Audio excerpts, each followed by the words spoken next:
আপোনালোক সকলোকে স্বাগতম জনাইছোঁ মোৰ ইউটিউব চেনেল প্ৰাণজিৎ দাসলৈ।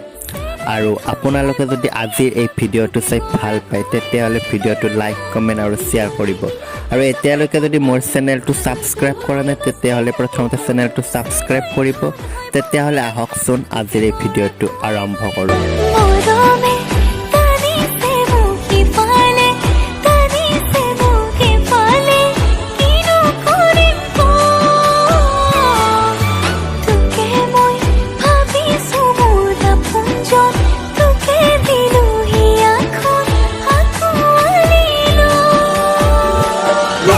সেই প্ৰতিভাসমূহ যাতে আমি বিকশিত কৰি তেওঁলোকক ভাৰতবৰ্ষৰ প্ৰেক্ষাপটত শিল্পী হিচাপে, ভাৰতবৰ্ষৰ প্ৰেক্ষাপটত তেওঁলোকক কবি হিচাপে আমি চিনাকি কৰিব পাৰোঁ, তাৰ কাৰণে আমি যিমানখিনি পাৰোঁ সিমানখিনি চেষ্টা কৰি যাম।